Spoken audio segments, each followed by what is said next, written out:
Hi, I am Diane Morton-Gattullo, and welcome to another edition of Warehouse 34. And today I have one of the jewels of Staten Island, a very, very special person. And people who watch the show know that my Brooklyn accent tends to butcher last names. So I'm only going to say your first name and then ask you to say your name beautifully the way you do. Of course. This is Alan. Alan, say your name, please. Alan Aurelia. And you say it so much better than I could. No, I don't know about that, but thank you for asking me to be on your show, Diana. It's a real pleasure to be here. Oh, it's absolutely my pleasure, and I know that everybody who's watching knows who you are, but sometimes I just have that way of having a conversation with a friend where we can get more information out of you and just share all of the magnificent things that you do on the island with everyone. Okay. So you have two not-for-profits. Yes. And you started them. I founded them on Staten Island. The the Riverside Opera Company was founded first 27 years ago. Amazing. And the Richmond County Orchestra followed 2 years later. So it's celebrating its 25th anniversary season on Staten Island. So we've been very fortunate. You know, we have good years, we have bad years in terms of funding, but we just keep going, we keep producing. And that's fun. During the pandemic, during the lockdown, of course, we didn't do live concerts, but we did online concerts. You know, we did orchestra at a social distance and singing at a social distance, and that was lots of fun. So we can keep all our musicians continually receiving payment, money, during that lockdown period. And then little by little, we started coming out and doing, you know, live concerts again. And now we're in full flow, so to speak. What made you start the two different organizations? Well, let's see. The Riverside Opera Company, I started because there hadn't been an opera company on Staten Island in at least 10 years, you know. And after I did research, and I said, gee whiz, it's about time, you know, maybe we have an opera company. And I figured Staten Island has a rather large Italian-American community on it, and so there might be some interest in the opera, which there was. And so that's why I started it.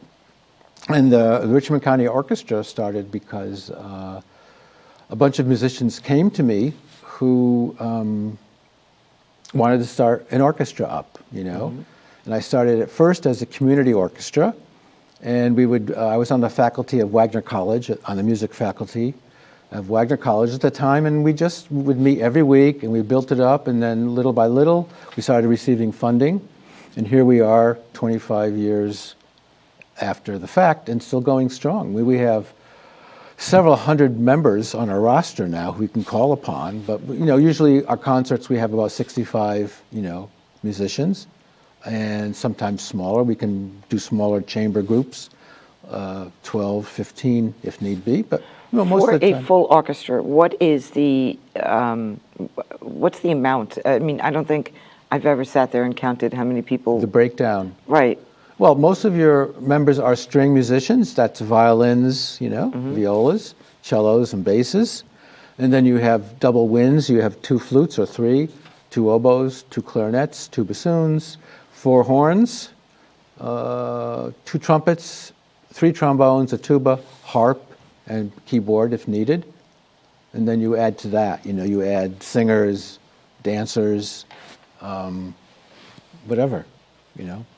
What's your background that you were so engaged in this particular area? I think I always had music in my blood. It wasn't always encouraged. You know, I think my father wanted me to go. My father used to work for Sikorsky Aircraft, and during the war he worked on, during the Second World War, he was 4F because he had he only had one good leg. The other leg was amputated, so he couldn't participate in World War II. And so I think he really wanted me to go into, you know, to be his boss, you know, like to be what they would call a paper pusher and work for Sikorsky Aircraft. Now, Sikorsky was the inventor of the helicopter, Igor Sikorsky, a Russian immigrant, and it was flown in my hometown of Stratford, Connecticut. So he went working for that company, and I think he just wanted me to go in or be a doctor or a lawyer or something, but not a musician. Even though his brother, his older brother, was a saxophone player during the 20s. Wow. But but no, I don't think they really encouraged it. I mean, I always had music in my blood. I used to. My first instrument was single digits. Was able to walk around. Was a little toy drum, and the Police Athletic Association in those days. It was in the 50s. I grew up. They used to have a drum and bugle corps, which would practice in the high school parking lot adjacent to my house, which is just up the hill from it. So I used to pretend I was in the drum and bugle corps, and I would march back and forth. They were down in the parking lot going back and forth, and I would join them, but I would be, up on the hill. And then the next instrument was, because you asked about my musical background, going back to the early days, the next instrument was a very special time with my father. He actually taught me how to play the ukulele. In those days, they didn't have student guitars or smaller instruments like nowadays. You can get smaller guitars right to scale. Yeah, or violins. In those days, you had to play the real thing. So the closest thing that I could use with my little fingers was a ukulele. So he taught me the ukulele, and he had a banjo, 1927 banjo, because in those days the guitar wasn't so popular. When he was like a teenager growing up. It was the banjo that was, so he bought an Epiphone banjo. He saved all his money and bought up an Epiphone banjo, which we still have in the family. I was going to ask you that, but I didn't want to break your stride because it's such an engaging conversation. But do you have all of the instruments from your youth? We have. I gave the banjo to my son. My son currently has the banjo on Staten Island. That's nice. Yeah, and I played it a little bit in high school. I learned how to play it well enough. But really, I think I was always good with the arts, visual art. I was wonderful with sketching and drawing. I was even commissioned a painting. But in high school, I got more encouragement from my band director than I did my art teacher. I think it was just one of those things. My band director gave me a lot of responsibilities. I became student conductor of the band. And just quartermaster for the marching band. He just gave me a lot of, and he said, you really should. He was very, very encouraging. So I would say blame him for me going into music. He was just so encouraging, and I just followed that. And I graduated. I went to the Hart School of Music on a full scholarship, which is sort of like the Juilliard of Connecticut. Wow. And then I got into the University of Connecticut, which had a great music education program, and I took education courses. And so whatever instrument I didn't know, I learned how to do. And then the opportunity, my good friend Ron Krensman was going to the Manhattan School. He was about 2 years younger than I. And he said, well, you're too good for Connecticut. You should be, Alan, you should be in New York City. I said, great, Ron. I said, how do I get there? He said, well, why don't you come and you could stay with us? Now, in those days, in 1975, a group of student musicians could rent a brownstone in Lincoln Center area. Can you imagine that? Yes. So that's what I did. He said, you can come and stay with us until you found, And so within 24 hours, I found a job and an apartment of my own, I walked into Robert Giardinelli's band instrument repair and import company on Broadway and 55th Street. And walked into, I had some skills with working with brass because my father was a sheet metal fabricator, and he always worked with his hands, and my father made boats, and he designed our upstairs, and he was wonderful. My father was just great with taking apart stuff and putting it back together, and we never had an auto mechanic. He did all his own work on the car. He was just amazing. All his life, he was like that. He was just super good at doing stuff like that. So he taught us. In case there's ever depression again, you can maybe do something and not have to pay for it. So we learned a lot. I learned how to work with metal and how to solder and stuff like that. Well, that was the time where you didn't throw anything out. Exactly. You made sure that everything could be repaired. Yes, we were recycling in the 50s, and it was very unpopular to do so. paper drives and things like that. We would do that, And my father even bought a dump truck, I remember, there for a while. That I used to love to go in when I was a kid and try to start it up. Pretend that, it's like, it was one of these old dump trucks. It was 1934, actually, a Ford dump truck. Now, do you still have that? 1930. No, that's long gone. Too bad. Long gone. I think, my father bought it for like $35 and sold it for $75. You'd be rolling right across the Barrett-Jackson auction line right now as a classic. Exactly. I know.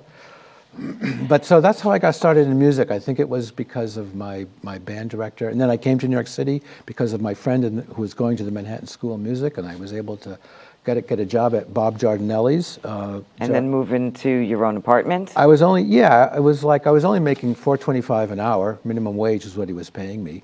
And he taught me how to silver plate Bach trumpets. It's a brand of trumpets, Bach, B-A-C-H, as in the composer. And so I was doing that, and my best Bob Giardinelli story was that famous musicians would come in all the time, concert musicians who were having concerts at Carnegie Hall. They would come in and try out the instruments, all the time, and jazz players would be in there trying out trumpets for their high notes, and so you hear all this stuff going on. And while I was there, Louis Armstrong's trumpet came in for final repairs. He had died in 1971, I think, and by the time his estate was settled, it was 1975. And I was there, and I was given the job to do all the final work on Louis' horn before it went into the Queen's Museum, which I did. I gold-plated it. It was a Selmer trumpet. I gold-plated it, and I just couldn't resist. So I could tell this story to you and to your television audience that I couldn't resist. After I was finished doing all the repairs on it, I took a mouthpiece off my workbench, I popped it into Louis' horn and played a couple notes on Louis Armstrong's trumpet. So that's my Robert Giardinelli story. That's a memory that will last you a lifetime. Yeah, it's kind of fun to tell too, and it's true. You were able to work and be able to support yourself and be surrounded by people that shared the same passion as you. Yes, I did. And the 70s were very, very creative. The 70s were very artistic and creative in New York City. Yes, and affordable. I mean, my apartment, it was nothing to brag about. It was like, it was on the 22nd floor. It was on Broadway between 75th and 76th Street. It was called the Hotel Opera, of all things at the time. I saw an ad in the New York Times, and I said, "Gee, I can afford that." $100 a month, but it was like kind of small. It was like the size of a bath, just the size of a little. You had to share a bathroom with somebody. Sure. There were some interesting characters which I won't go into, who I had to share a bathroom with, but it got me established in New York City, and I lived in Manhattan. Then then I went to a walk-up apartment. 5-floor walk-up on West 82nd Street, in the same Upper West Side area, and lived there for 10 years. But my first apartment was in the Hotel Opera, which is now, the building's still there. It's now luxurious condominiums, unaffordable to any of us now. Someone's paying for your little small place now. Right, but then it was like a welfare hotel, I didn't even know what a welfare hotel was. I just knew I could afford it, so I went there. And I was established myself. They'll make a long story short about Ron Krensman, who was responsible for getting me to New York City. He's back in Connecticut. He went back. He's like associated with the Hartford Symphony. He was a principal clarinetist, and is also the librarian of the Hartford Symphony. So he went back. I stayed, and here we are. So how did you wind up in Staten Island? Good question. So I lived in Manhattan for 10 years, and then I was illegally evicted from my apartment. They were going through the rents were, the landlords were brutal. And well, that was in the papers all the time about landlords back then. Yeah, they would do anything to get you out of your apartment, basically. So one day, to make a long story short, I came home one day, it was just before Thanksgiving, and I saw all my stuff out on the street. I walk into my apartment. Of course, there's the lock's been taken off. The door's open. All my stuff is out in the street, right? So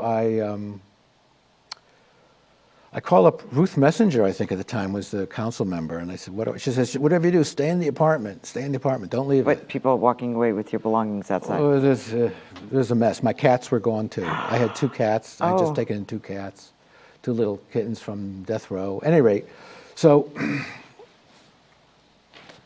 so this is what and then the police came up with the landlord. They threw me out literally on the street.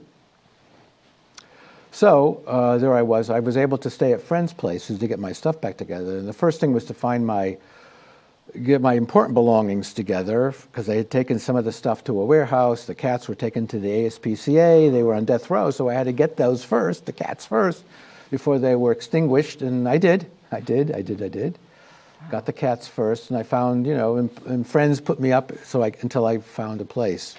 The next place I was able to find, because I couldn't at that point, 10 years had gone by, and the rents had... Yeah, they were creeping. And my salary didn't stay up with those prices, so I ended up going to Brooklyn. I lived in Midwood, Brooklyn, I was maybe... Yeah. I rented an apartment in Brooklyn for a while, not far from Erasmus High School. Sure. Very close by. Sure. On the F train, so I was working, I had a steady music job at this point. I was working for the New York School of Music. Arthur Kremen, he started the school in 1921 in Manhattan. And he had about 3 or 4 music schools left by the time I started working for him. I saw it here again. I saw an ad in the New York Times. I answered it. I went up to, his school was on Madison and East 86th Street, between East 86th and 84th at the time on the 2nd floor. So I went in. He was running around. He was very old school, always wore a jacket, sometimes tie, sometimes no tie.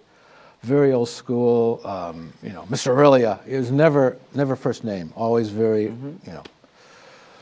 And so I was there. I said, my audition was, there's a huge old piano that looked like a tank. It was probably bought in 1921.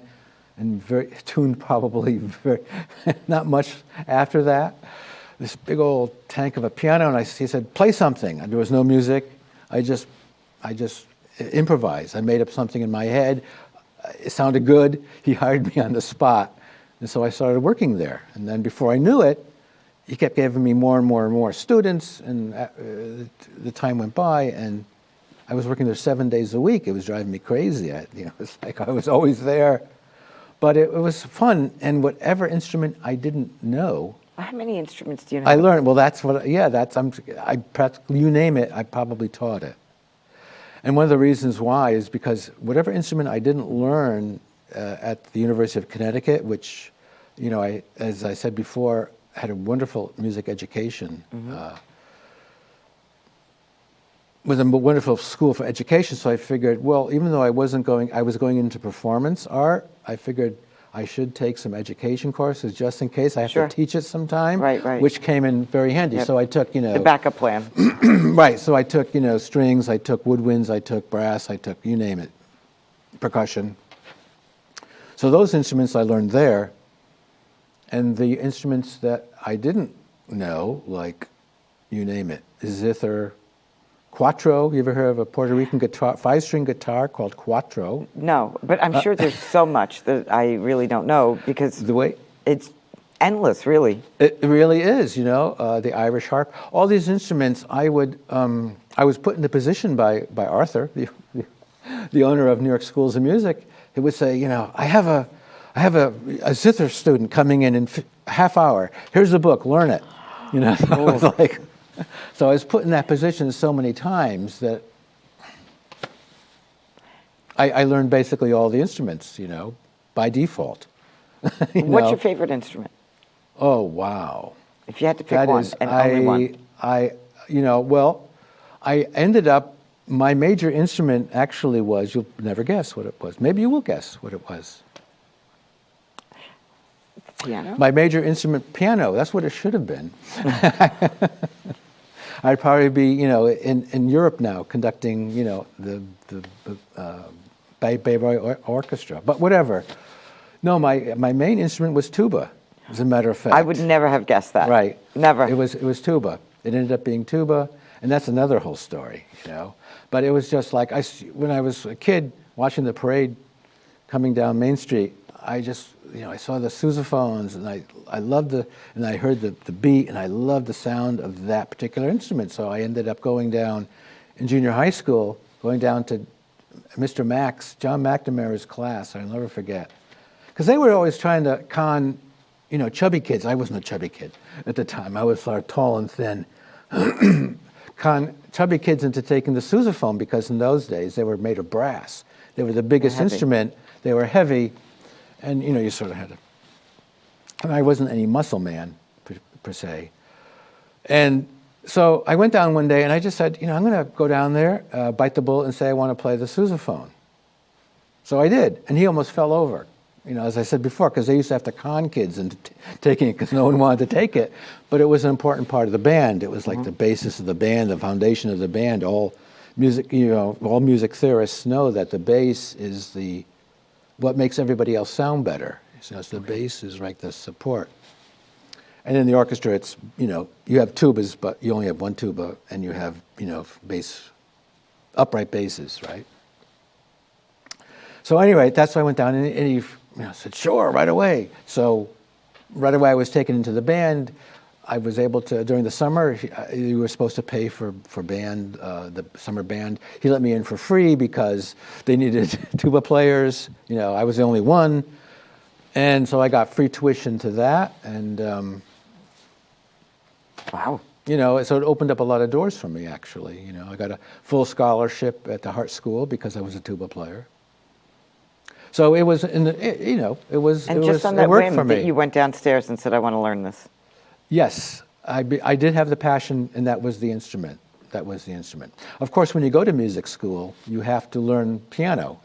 All music majors have to learn how to play the piano. And you have to pass proficiency exams, so you have to be, you know, good at it. Then I did. And nowadays, you know, I've been on the music faculties of Wagner College, of the College of Staten Island, the Bureau of Manhattan Community College, and currently, I've retired from all those, but I'm currently on the faculty of the Staten Island Conservatory of Music. I love, which I know very well. I love Georgette. I love the organization. And it's located in one of my favorite places in Staten Island, Snug Harbor Cultural Center. I love it. I love it. And so I'm there once a week on Mondays, and I see all my students. And most of my students are on piano. So.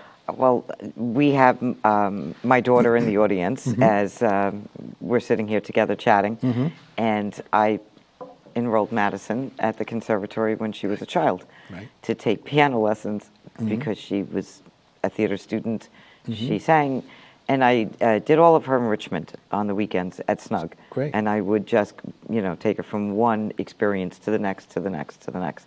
And fine and applied arts at the art lab.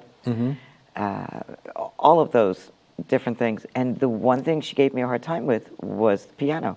I know she's sitting there right now probably laughing. And I think that's the one thing now that she regrets as an adult, that she really didn't become, you know, proficient with the piano. I regret it. I regret it. I just felt because if you're a singer, I would have you're going to want to do some writing. Yes. And if you're a songwriter, you need to know how to play the piano.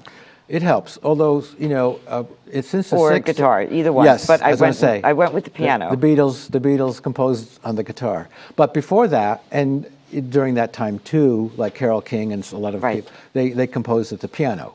You know, you would sing, accompany yourself. Right. And she always had the interest in it because my husband plays the piano, and she would sit with him at the piano. I didn't know that. And it was about entertaining. I didn't realize. I really thought it was the piano. It was really more about getting the attention of her grandfather. Okay. Who just, you know, who I also knew. Yes. The sun and the moon and the stars revolved around Madison. Right. So if she was near the piano, he was like, yes, it was great. That's probably one of the things I regret from her childhood, that I've never allowed my children to quit something.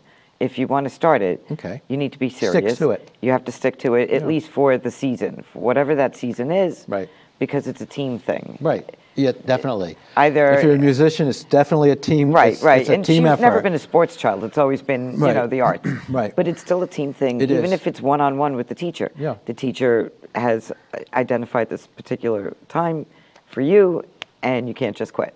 Right. So if you want this, you need to, you know, make up your mind. Yeah. I think we did, you know, 2 years with Okay. the piano, That's- and it was just one of those like moments. But Well, you know, she it's- achieved everything else. It's not the But instrument- piano was my like. I wish she would Yeah. have. Yeah. I mean, it's not the instrument for everybody. I mean, I wouldn't have chosen it, but I had to learn it. Right. It was part of the, you know, the rigors of being a musician, going through music school. And so I'm glad I did. I'm glad I did. And I wish I knew it better because, you know, the way, if you want to go into opera, basically the way it is, and it still is this way, especially in Europe. Here it's a little bit more, there's a little bit more freedom, and you can, in conducting you can also go into if you're an instrumentalist. But the traditional way is you're a pianist and you rehearse with the chorus, the opera chorus, you're an assistant conductor, and then you get a chance to conduct maybe when the conductor gets sick, and then blah, blah, blah. You start to go. Now, Yeah. explain the progression from being the musician to being interested in conducting and, Right. and how that works. Right. Well, I'll tell you, as you know, my first conducting gig was in high school because my band director let me be the student director of the band. Yes. So that was my first experience with conducting. And then, you know, I followed my instrumental career. How hard is it to conduct? I mean, because you're basically Well, it took me about 10 years. responsible for everything coming together. Yeah, it took me about, I'll tell you, it took me about 10 years to feel comfortable in front of an orchestra. You know, because it's a different thing. It's because the orchestra becomes your instrument, and it's people. Interesting. So you can't really be abusive. I mean, you can, you know, you can't. You have to really learn You how shouldn't to. be. Right, you shouldn't be, because you get more out of people if you're nicer. You know, Yes. it's sort of like tough love. You can't really be friends with any of the musicians because there's that, you know. Because you're put into, a music director is put into this is the part of the job that I dislike the most. But you know, you're put in the position where you have to hire and fire people. Firing, it's like I really don't like to do it, but sometimes it's necessary. Sure. You know, to keep the quality of the group up.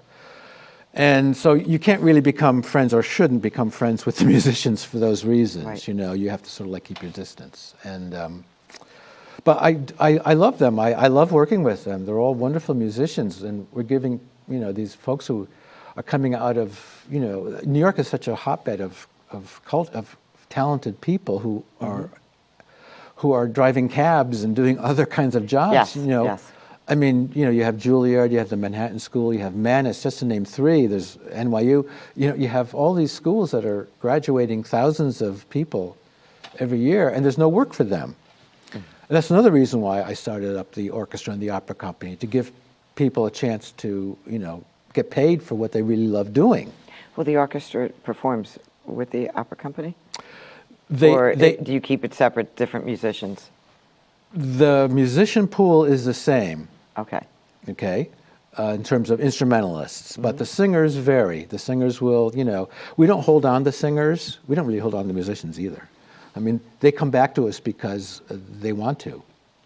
Most of our musicians, instrumentalists, are Staten Islanders. However, we do have people coming from New Jersey. We do have people coming from all the 5 boroughs. And we have people coming as far as Connecticut to play with us because they love the orchestra. They love playing, you know, with the orchestra. It's a wonderful group of musicians, and they like coming. So they travel to play, you know, to play with us, which I'm really delighted to see. But yeah, so I guess how do you get involved with conducting? As I said, it took me 10 years of being in front of a professional orchestra before. I mean, I did go back to school for it. How did it start? Okay, so I was conducting community orchestras in Connecticut before I even came to New York. And then once I came to New York, I promoted my playing career more. I went on more auditions. And then I decided... I'm sure there's more gigs with Yeah. playing than conducting. Yeah, it's easier. It's easier. But like a conductor, there's only one tuba player per orchestra. So in some ways, the competition is just as keen. Ah, interesting. It's not like you're a violinist. You have like 60 chances to get, Right. 30 chances, 30 positions that have become available. So, and I always advise people if you're not sure what instrument you want to play and you want to get work, be a viola player. Because there are or a string player in general. Right. And your chances of getting work are increased. What do you teach at the Conservatory of Music? Mostly piano. I have piano students, beginner pianos, and Madison, do you hear that? It's I never too late. I've had some beginning violinists. I've had some a beginning clarinetist, an oboe player, saxophone player. I'm just trying to rattle off because I've been there for several years now. Maybe 10 years. Wow. But yeah, those are the. I really love her facility. Oh yeah. Yeah. Yeah, and I mean, Georgette has been in business for like 20, as long as the orchestra has been around, I think, 23, 24 years, 25 years. She's been there a while too. She's and is a very successful businesswoman. Yes, I mean, she was very cemented and established when I met her. Right. And I think that has to be about 18 years ago. Yep. Yeah, and she's doing wonderful. And her students were really, really happy. And that's what impressed me. I wanted, for me, if you're going to learn, the learning experience has to be good. Yeah. I would never allow, I would never put my daughter in a program that somebody would mistreat her or scream at her or something like that. Yeah. Not that you can't be tough with someone when it comes down to perfection in the arts, but there's a different thing. And, I like the fact that the students walking in and out of the conservatory were happy. Yes. And they wanted to walk in there. It wasn't their parent dragging them in there. Yes, this is very true. And that's the important thing about it. Yeah. When you see somebody being dragged in, there's something wrong with that program. And it's a babysitting service for the parents. And I didn't need a babysitter. I wanted her to be as cultured as possible. Right. And to receive all the enrichment that I didn't think the schools provided anymore. And I went to a small private French academy in Brooklyn, and I come from a family that was very involved with the arts. I had a great uncle who taught at Erasmus, which is kind of strange. Okay. And I spent a tremendous amount of time with the members at the Brooklyn Museum as a child, and the Brooklyn Historical Society, and oh gosh, and I would go to every show possible because my uncle hated children, and I was the only child he ever liked. And he would take me everywhere. Wow, lucky you. Yeah. He literally would turn around and say to my sister, "I don't like you, and you cannot come." And he would take me, and he brought me everywhere. And so whether or not we were sitting there at a poetry reading or a salon with a bunch of authors, or going into somebody's studio and they were, an oil painter or an opera singer, or just everything about my cultural existence and history is based on that gentleman, my Uncle Edmund, and both of my parents. They were fine art collectors and antique collectors. My mother was an antique dealer at one time too.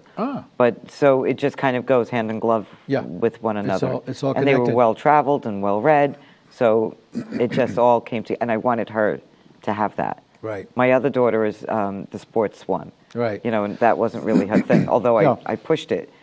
I was not great at sports. I was okay. No, the older one. We had. Great at sports. I have a video that I need to actually put it on a jump drive so we can watch it again. Wow. With her walking through Paris, just complaining. And the deal was you can complain for 10 minutes a day. Right. Unlimited. Whatever you want to do for those 10 minutes, whatever it is, go to town. You want to use up all your 10 minutes? Yeah. And for some reason, she bought this idea. So during the day, when she wanted to complain, I'm like, should I start the clock now? Are you going to use your 10 minutes? She's like, no, I'm going to save it for later, which gave me a breeze. I could walk through anything. Right. But the video shows her walking through, the greatest museums. And she was just like, I can't. I can't. Can't we go see a Knicks game? I'm like, Yeah. So I wasn't going to have a Knicks fan for the second one. Right. I was going to make sure it was the arts. Which, she's a huge fan of yours. Yeah. Yeah, she really enjoys, Great. everything that you do. I mean, thank you. You have such That's a nice to know. great background and a great history, and I mean, you're really well respected on the island. And I like the fact that you're very humble, because you know, the other side of the coin is when somebody's that successful or that well known or that accomplished, sometimes they're not a genuinely people nice have person. told me, people have mentioned that in the past, like, you don't seem like a conductor, you know, but as soon as I get in front of the orchestra, my whole persona changes. You know, you become the part that you have to play.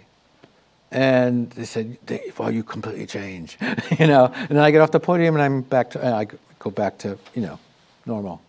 Do you But tour at all? I have. One tour we took in February is called the February Frolics.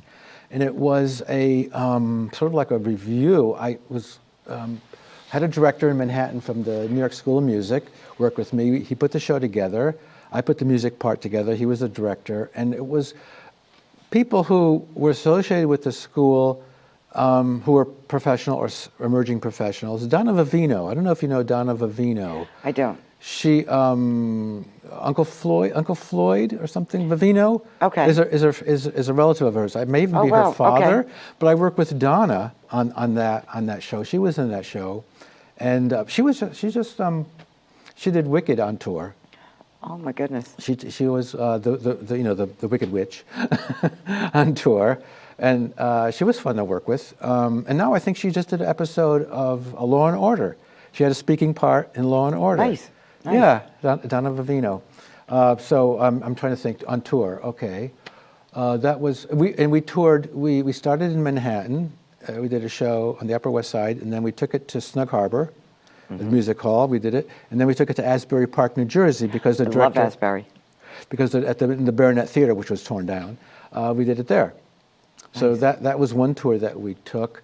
Normally, the Richmond County Orchestra stays on Staten Island unless we get funding to go off island, which we have a couple times. We played at Carnegie Hall in 2019, just before the pandemic, in November.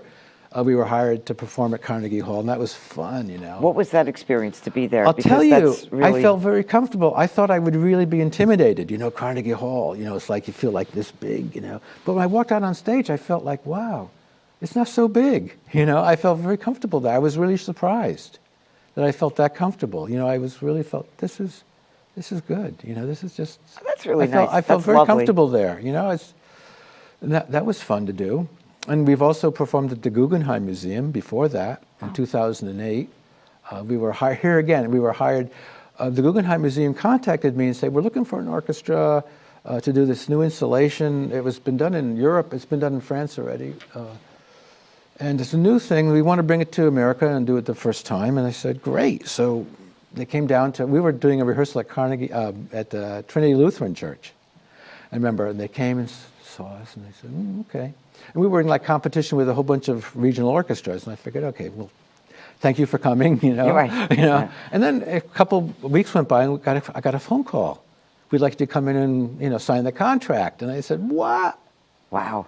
You know, so there's a funny story involved there.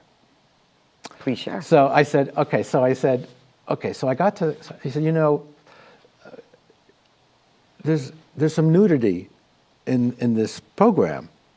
I said, okay, no problem. You know, so we may have to ask some of your musicians to. I said, no problem. Where do I sign? You know, I just had to. They asked the musicians to perform in the nude? The musicians never knew this, but they said there might be some. You know, and I said, you should know this before you sign the contract. I said, okay, no problem. You know, I thought of it. I signed the contract. I said, we'll cross that bridge when we come to it, right? I think we'll figure out something. So time went on, it got closer and closer to the date.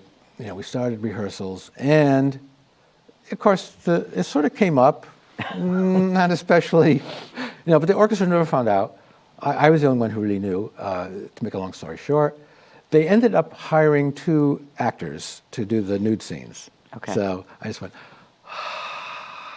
breathe a sigh of relief. The things you have to do to get the gig, right? Exactly, you know? exactly. That's a whole show into itself. It's like behind the scenes, where, you know, what goes on behind the scenes. Sometimes there's more drama behind the scenes than on stage. But, you know, but it was fine. You know, we did the show, got a great review in the New York Times, and we were happy. That's They were happy, we were happy, everything worked really well, and it was a done deal. So, it was fun.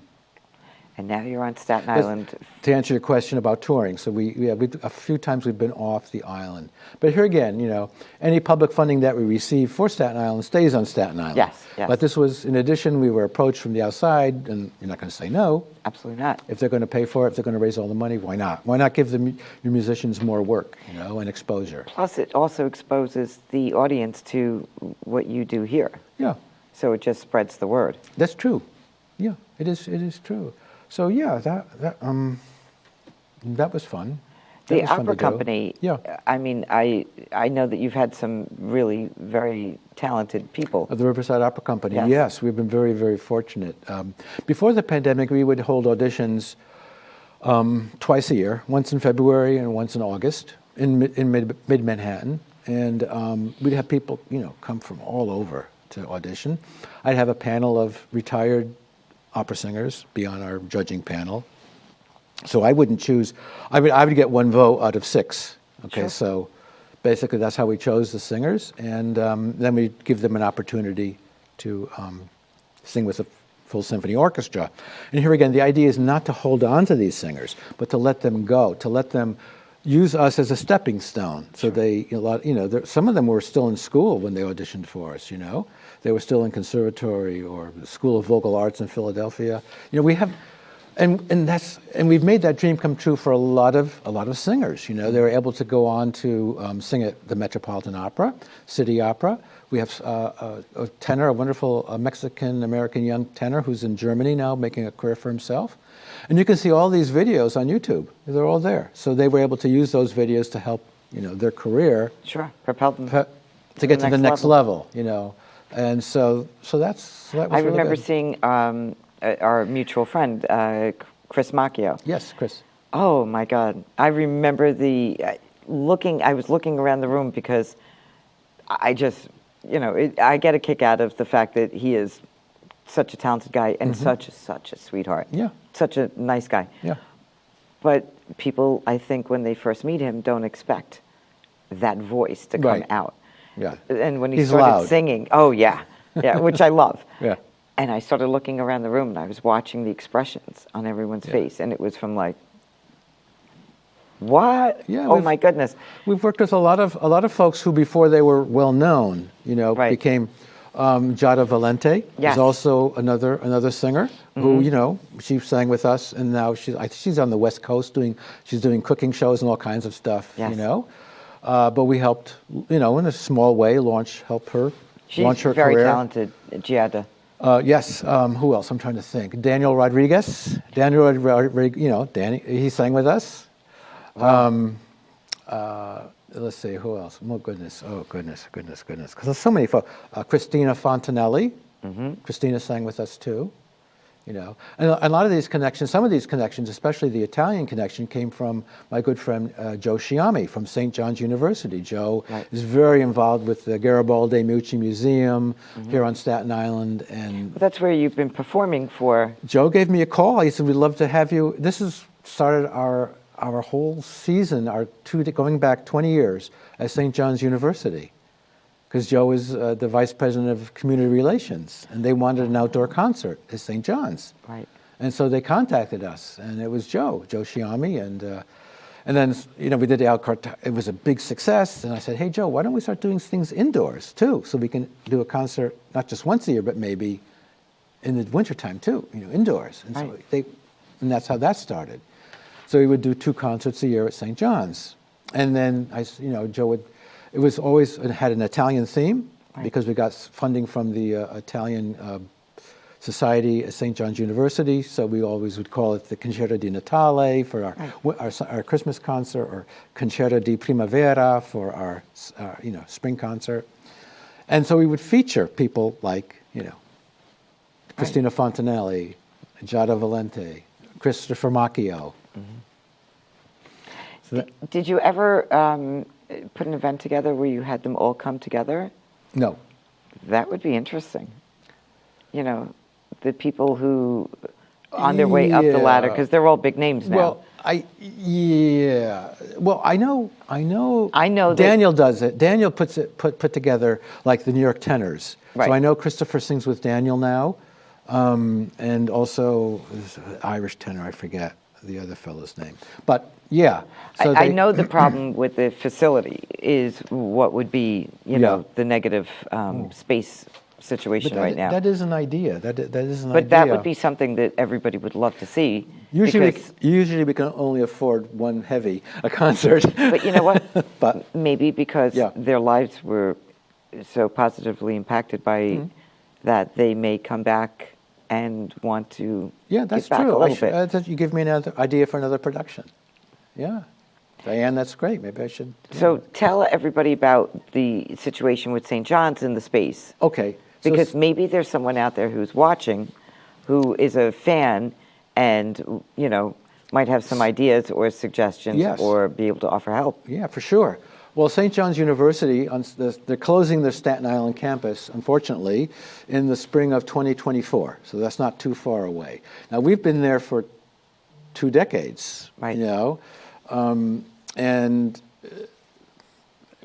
also we were at Snug Harbor, too, before that, the music hall, but the music hall is closed down for renovations now, too. So for our large productions, it's kind of really difficult to find a venue that can accommodate, you know, Right.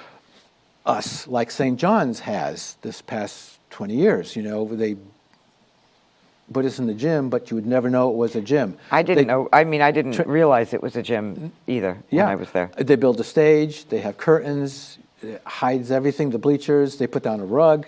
Right. It improves the acoustics wonderfully, and we can do like things, you know, have a full orchestra and do things like on stage with not only singers but dancers, which we do. Right. And it's hard to find a venue on Staten Island like that, you know.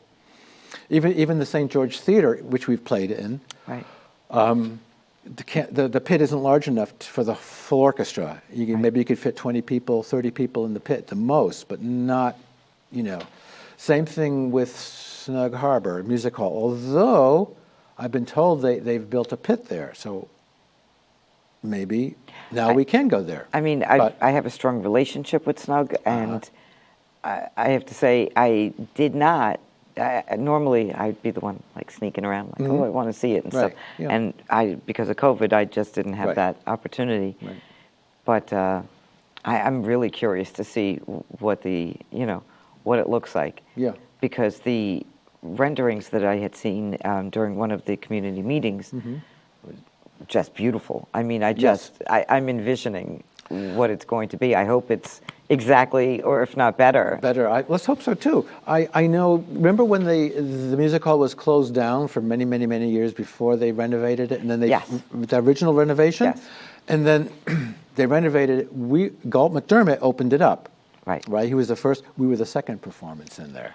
Oh. We were there the very next night. You know, with the opera company, the Riverside Opera Company. Yeah, with Giuseppe Taormina, Staten Island tenor. We opened up the second night there. So that's how long we've been at the music hall, that many years. That might be a really, really nice event with the fountain up and with the music hall open. Yeah. We have to think about this in the future. Yes, It is. for sure. I mean, we love, that was our home, you know, until it closed down. Right. And we performed there as many times as we could.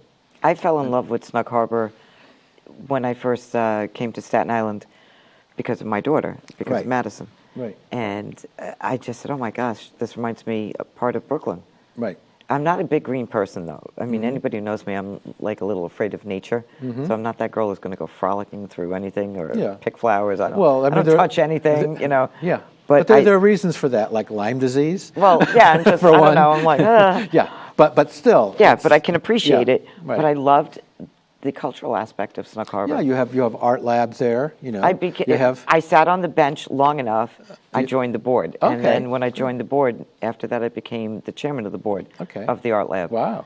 So I have been the greatest bench warmer at Snug Harbor. Okay. I don't think, in fact, a bench should be named after me. I sat on every one of them for over a decade. Great, good for you. So, you know. Yeah. And then, of course, you have all the performances, you know, at the music hall. And unfortunately, Veterans Hall is also closed down. That's a great space, Veterans Hall, though. Yeah, And that's really sad. I know the pipes burst at one point, is what I understand. And that was the only place that had a grand piano in it, too, at Snug Harbor, which was destroyed in that incident. You know, unfortunately, you know, and I don't think they have any plans to revive that, unfortunately. You know, it's funny because if you look on social media and people will comment about Snug and they'll write things, nobody really understands what happened at Snug Harbor. And that Snug Harbor was going to be lost forever, and it could have been developed into something that the community would not have wanted in, you know, years later. And that it was saved by a few Staten Islanders, Norman DeRigo, Elise Diamond, with Jacqueline Onassis. And Jackie Kennedy Onassis. But back then, saving the property and saving those buildings, there was no understanding of creating endowments, which is what gives you that self-perpetuating money to keep those buildings running. So although Snug Harbor is, you know, and even there's a little discrepancy with that. Is it 86 acres? Is it 88 acres? Whatever. Let's say 86 to be on the safe side. 86 acres of protected park property with those beautiful, beautiful buildings out on Richmond Terrace. Each housing a remarkable concept that a lot of Staten Islanders have never seen. You know, the Noble Museum, everything, everything about it. Even the Noble Snug's Museum own. and the Staten Island Museum moved there, what, 10 years ago? Or 8 years or 5, I don't know. But actually, longer than that. Elizabeth Egbert. Yes, I knew. Yes. I knew her. She moved, and it has a Smithsonian affiliation. It's the only one. That's right. So there are some at the Chinese Scholars Garden. There are only 2 in America. That's right. And the tender love and care by, I mean, Mark Loria is the board chair. Right. And Mark, thank God, has not allowed Snug Harbor to fall victim like some of the other culturals, not on Staten Island, but off the island, that it loses its sense of purpose and that it no longer becomes a community gem.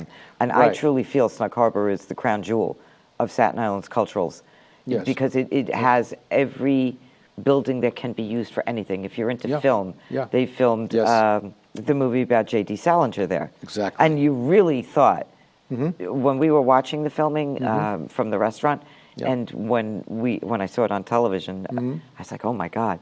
So me walking down Shinbone Alley every day and then seeing this now become part of a film. World War II's barracks and stuff like that. Yes. It was amazing.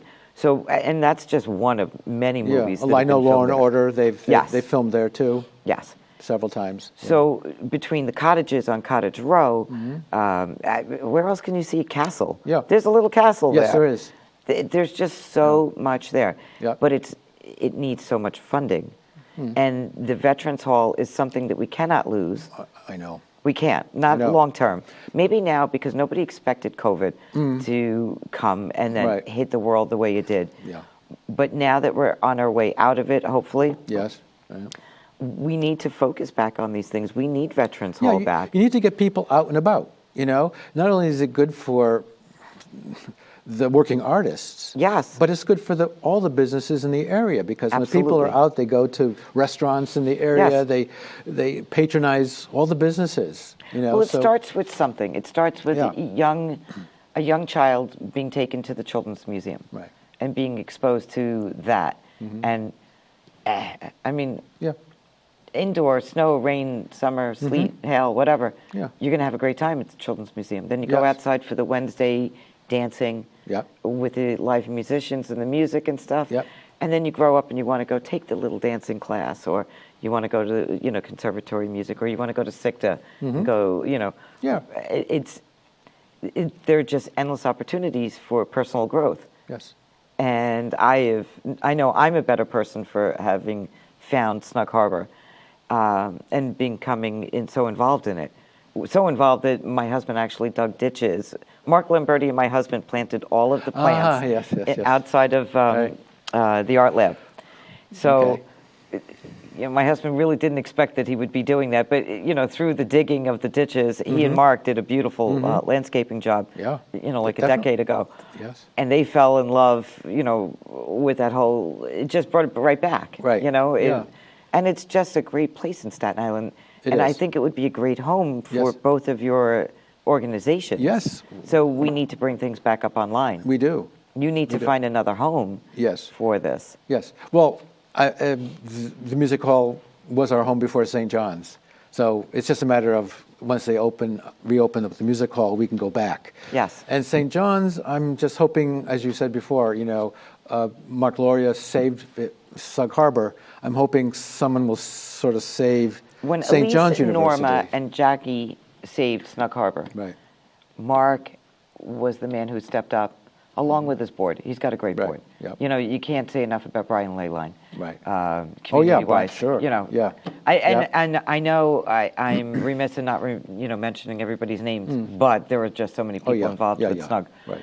And each CEO, where somebody may want to write, oh, you're not doing this, oh, you're not doing that. You don't know what they walk through. When you get hired as a CEO at Snug Harbor, Right. you're getting hired as a fireman because you're putting out fires every single day. Yeah. Nobody expects to take a job of this beautiful place and then have pipes burst and this burst and Yeah, that burst. it's old. And it Things are going to break like down. my knees and my shoulders. You know, I mean, it's not Tell me bursting, about it. but you know, Yeah. But it's just, I mean, Yeah, Lynn Kelly. Right. Extraordinary. Eileen, extraordinary. You know, now we're again with Jessica Baker Jessica, Vodor. yes. Wonderful woman. I met her. She's excellent. Really, really good. and Very nice and person. the conductor of all of this is Mark Laurelia. Right. So as He's the you pres. conduct with yours, Yes. Mark is conducting all of this. Right. And thank God, because it really could fall to the wrong hands and not be protected, not be saved. I mean, every politician in Staten Island really has a strong love and affinity for Snug Harbor, even the ones who are more into sports, because there's the Little League next door. Yeah. So you've got everything. You really do. You really do. It's a wonderful Now we thing, just yeah. need to bring you guys back there. Although Well, I'm we can't very wait. sad about St. John's closing. Yeah. Because as I said before, even with the music hall opening up, it wouldn't be as large as what St. John's was able to do. But we'll make it work, you know? I mean, I can't wait until the music hall opens up. Maybe, And I'm, just throwing this out there, Yeah. but maybe something right on the terrace with the backdrop of the buildings might Right. be a great, or the stage. I actually Yeah. did an event on the stage.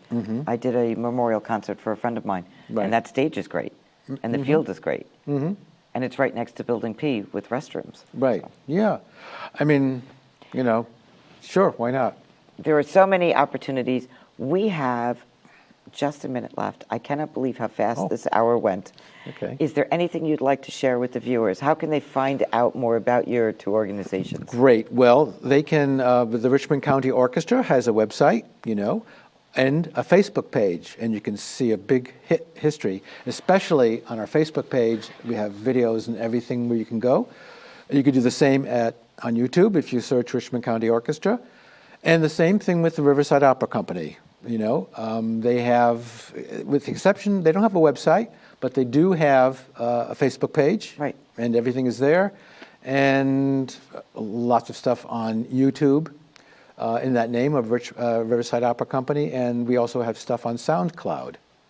Oh, Also. Yeah. very cool. I know SoundCloud well. I Mixcloud too. Yeah. So I just want to thank you so much for coming Diane, and thank you. spending the was a evening with pleasure me being here here. at CTV. And we hope you come back and do a special. I can't And wait. do something. Bring your talented group Okay. and all your musicians and artists and everybody here and share it with everyone again. Thank you. Thank you. Thank you so much for watching.